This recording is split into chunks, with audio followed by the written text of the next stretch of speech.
We'll get into a little dialogue time here. Let me say to the audience at large, and thanks, Steve, for the prompt in the chat box, that if folks in the audience have questions, you can drop them into the chat box. We'll try to get to some of those in a few minutes as we dive into it. To my panelists, I would ask, I've got a few questions running a little tight on time. So what I would ask you to do is try to be two things, thorough and focused in your responses, and we'll see what we can get through. Jorge, and I'm going to call on folks kind of going around. Jorge, let me start actually with you. There was some reference to, obviously COVID's been a major issue out here. Can you talk a little bit, Jorge, about how COVID has either impeded the work that you're doing at CASA, or if in any ways has enhanced your work? And people would say, well, how could it enhance your work? And in some cases, COVID has accelerated assistance that should have been in place all along. So any kind of major impediments or major enhancements that have come along in terms of the work you're doing at CASA because of COVID? Yeah, great question. So my work has actually been enhanced, believe it or not. There is a greater need in the community. My phone is blowing up every few minutes. People calling me, asking me, does this letter mean I'm going to be evicted?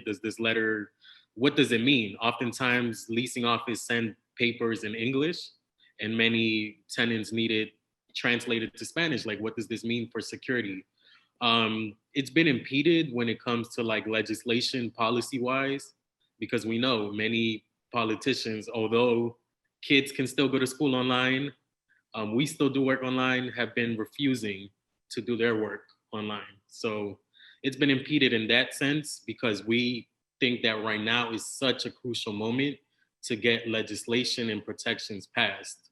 So it's been impeded in that way, advocating for the community with our lawmakers. But it's definitely been enhanced. There is a greater need in the community. Great. And Marla, let me ask you that same question. I know because you've got touch points really at a very micro level, but also interfacing with federal resources that are flowing through state. So for you at LEDC, kind of enhanced or impeded or both?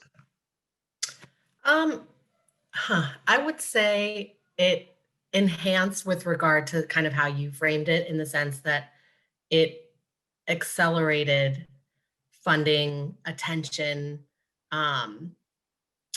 to the business community that we serve and the businesses that are at threat of closing, whether it be because of the Purple Line, because of COVID, or what have you. So I was very impressed at the county level at how funds were mobilized both in Montgomery County and Prince George's County. Certainly Maryland DHCD stepped up. We've also seen SBA being very, very active in recovery. And maybe to some degree, some of the businesses that received, for example, SBA loans for the first time through a PPP loan, it's opening up new relationships, new funding avenues that they didn't necessarily explore prior to this. So I think I would agree with Jorge that it has enhanced, despite the fact that it took a very negative event to enhance it. And Marla, let me stick with you. There was some mention of Kaiser's work. Both Pat and Lisa talked about Kaiser. Let's talk about cross-sector approaches, right? Yeah. Across multiple lines. Can you say a little bit about an example maybe of on a cross-sector approach that has been effective in your work along the Purple Line? Yes, well, you've teed it up perfectly for our partnership that we have with you.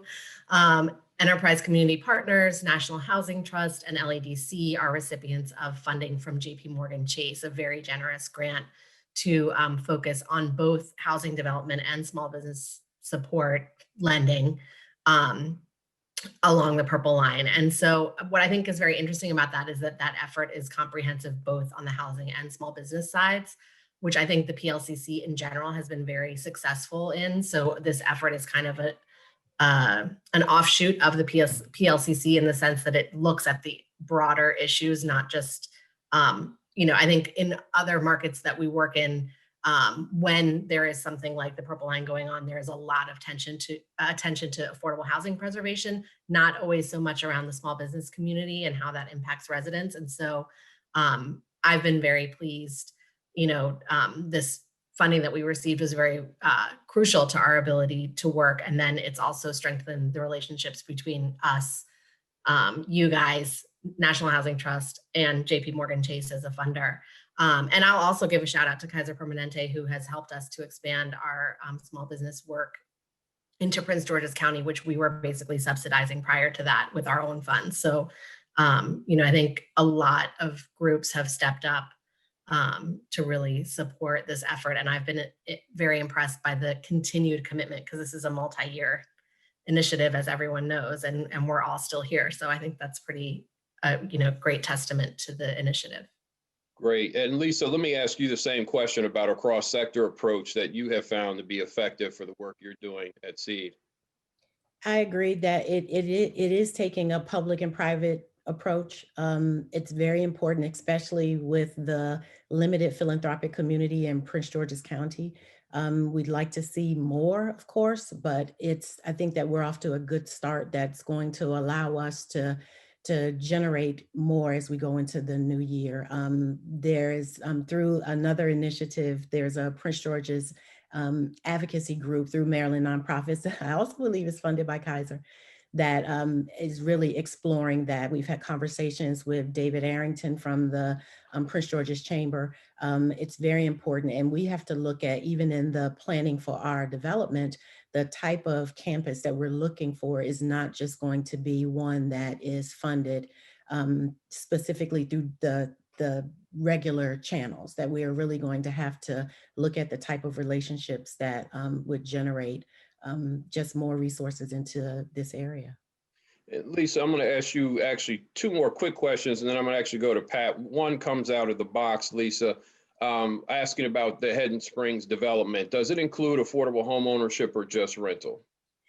I would like to go on record saying that I would like it to. We're having conversations about that and what that would look like, whether it's one building, whether it's several floors in a building, what would that financial structure look like, which is one of the really directions that we're considering in looking at how this project is funded. So I will not say no, because I think it's important, especially when we prepare so many residents to become homeowners. It just doesn't make sense for us to put up this amount to bring this level of housing to the county and not offer that type of homeownership opportunities.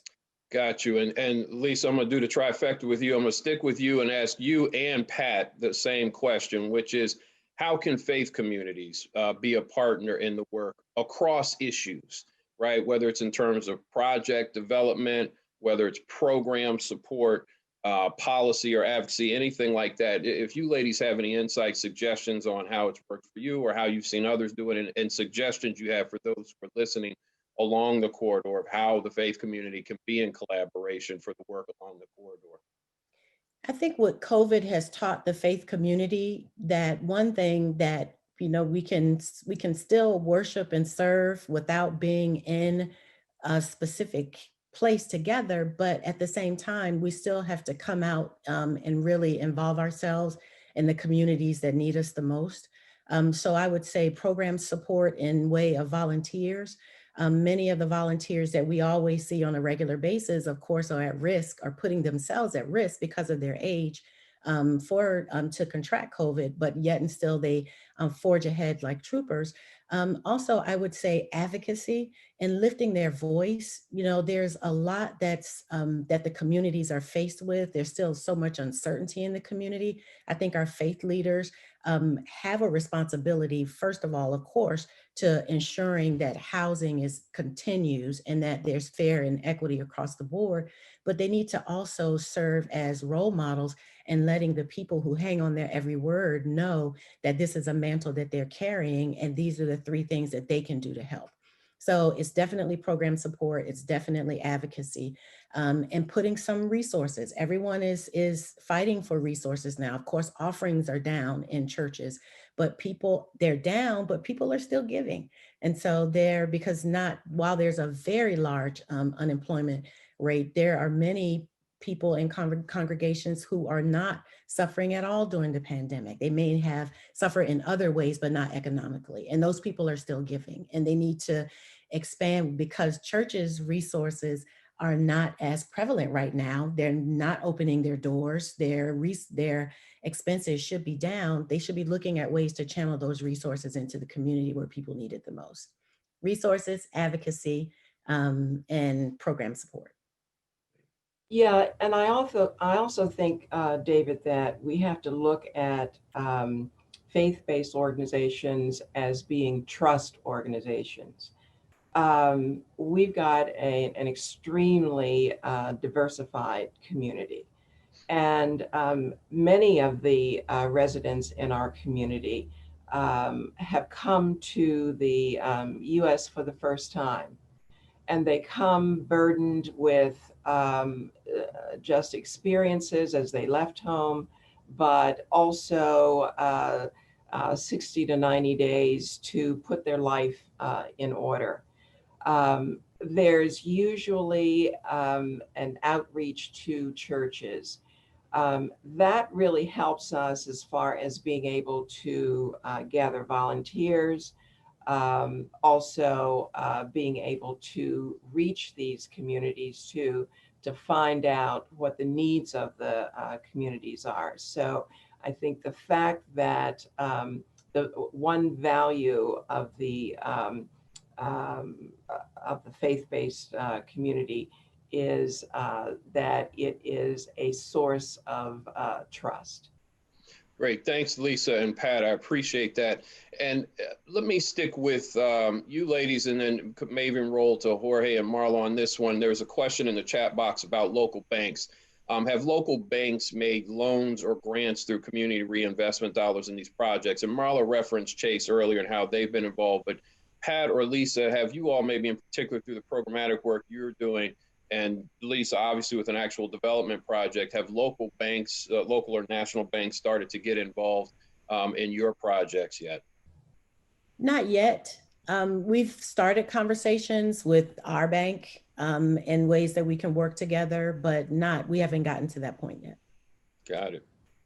Yeah, for us, our bank does have interest. Interestingly enough, they were very interested in moving forward with some work that we wanted to accomplish at the Sarvis Empowerment Cafe.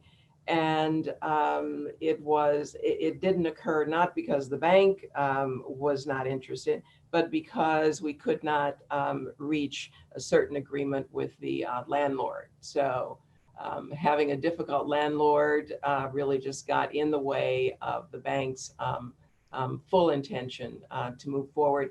And we found that the smaller banks, David, are the best. And we have an account with small bank, and we have an account with the larger bank. It was a small bank that stepped up. Great, thanks, Pat. And Marla, anything you want to add to that in terms of the role of banks and how they've been involved or could be involved? Yeah, I mean, I think in the traditional way that banks have worked in communities through community organizations, including CDFIs, is how I would imagine the engagement to continue to be.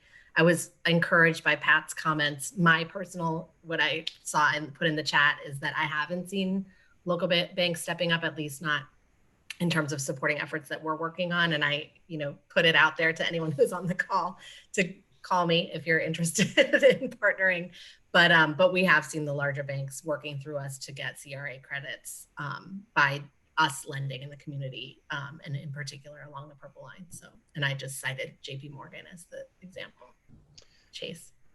Thanks, Marla. Appreciate that. Jorge, let me come to you with our next question, and I may go around the horn on this one. There's been a lot of talk lately about equity, right, and racial equity. And so I'm curious if you all can speak in a thorough and focused way about how are you baking equity, if at all, into the code of how you do things, kind of racial otherwise. And when I say baking it into the code, in other words, trying to really think about equity, racial equity in terms of it's just going to be who we are and what we do as part and parcel, whatever that may mean and however that may look. So we'd love to, if you are, and giving examples of what that looks like for an organization like yours that might be instructive for others who are listening in would be helpful. So Jorge, why don't we start with you?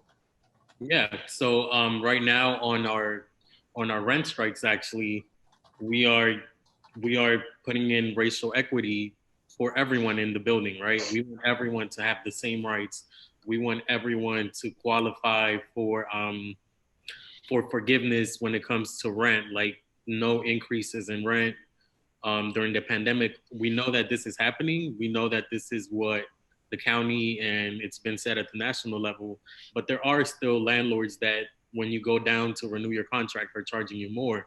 So we are making sure everyone is informed about their rights, and all the rights that we're fighting for, every tenant can qualify for. It doesn't matter, like you're mentioning, your race, sex, gender, whatever. We want everyone to have that same equal treatment, to have that same equal, that their voices are heard.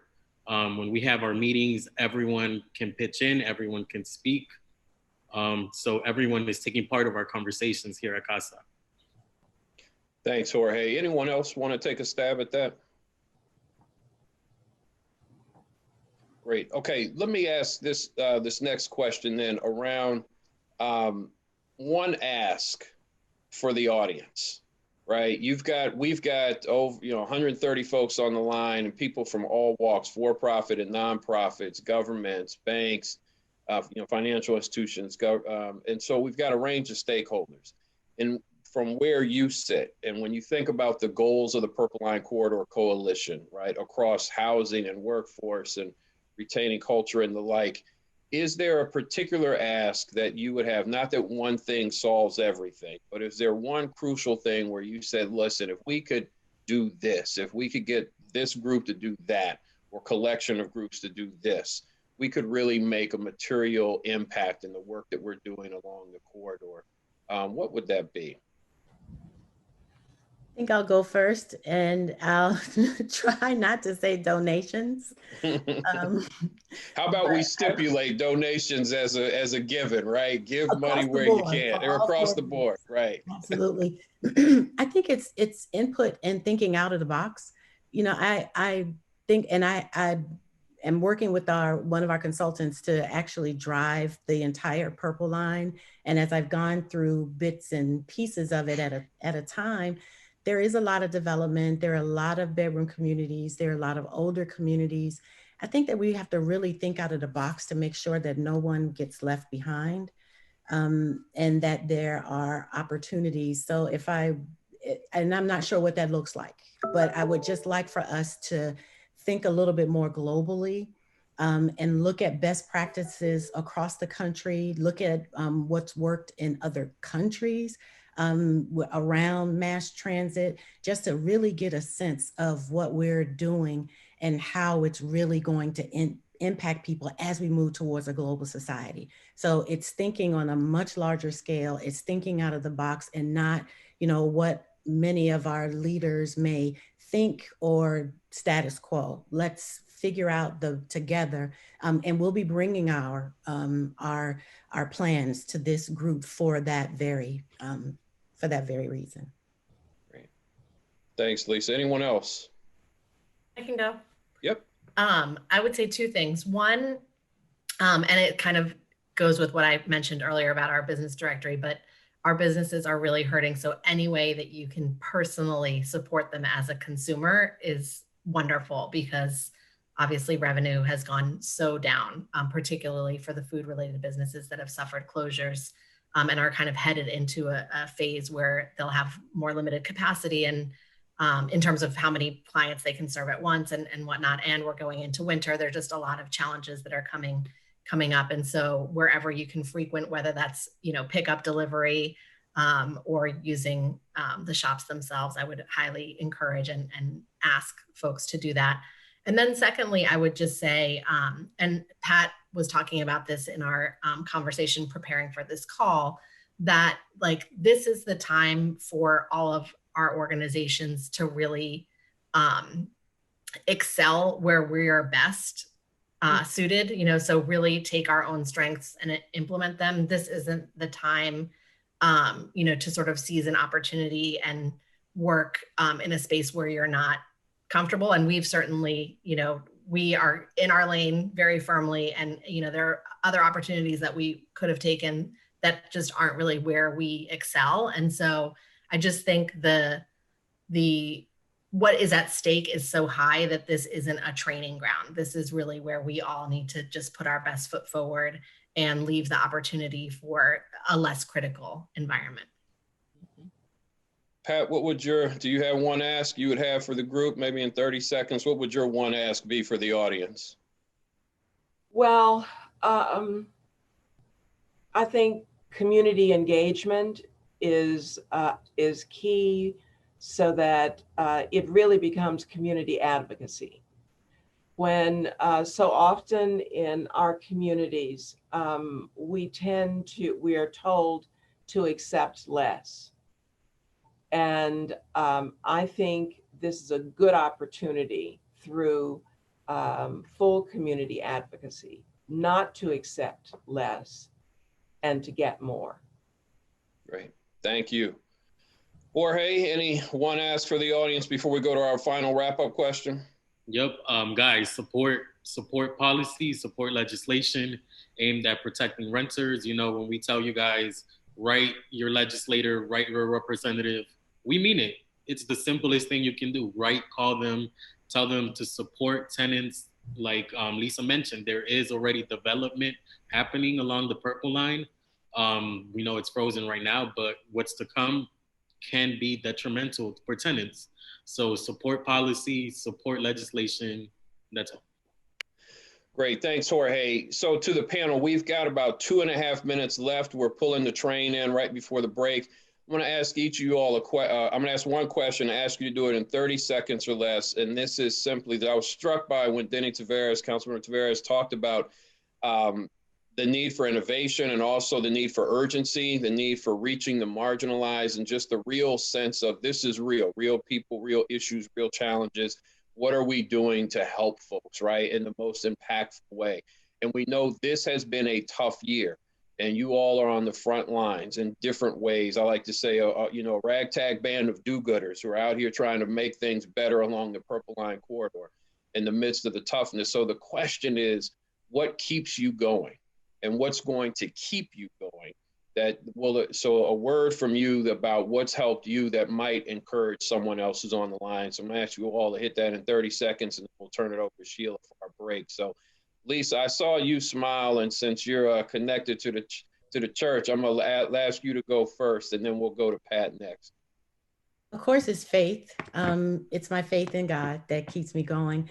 It's my sons who are figuring out the best way that they can help. And it's the clients. When I see their eyes, I see the anticipation when they come, what they have to bear in order to be there, to come there. And it's the young lady whose name I won't call, who is probably close to her 80s, who face lights up. Our attorney, Richard Daniels, provides bagels from the bagel place. And when she sees me pull up with the back of my truck full of bagels, her eyes light up. And that is exciting and I give her extra. I set them aside for her. So it's my faith in God, it's my family, and it's the community. Great, thanks, Lisa, appreciate it. Pat? Yeah, I would agree with Lisa. You're going to get small wins most days, very seldom large wins, but these small wins count, and that's what keeps you going. Thank you, Pat, appreciate it. Marla, how about you? I would say with regard to this project in particular, just businesses staying open. So that is really our metric of success, is that a business survive this trauma, for lack of a better word. And so, when we can visit the corridor and the same businesses are there, that is what keeps me going. Thank you, Marla. Jorge, we'll let you bring us home. Yep, it's what keeps me going. It's my community members. I was once also an undocumented immigrant like they were. If it wasn't for DACA, I'd be in their same shoes, right now. No aid from the government, no aid from anything. Luckily, I am now the only documented person in my family, and I can advocate for people like them. So it is their stories that keep me going on day to day. It motivates me to get up and go to work with them and, you know, provide them some type of relief, motivate them to keep going, keep fighting.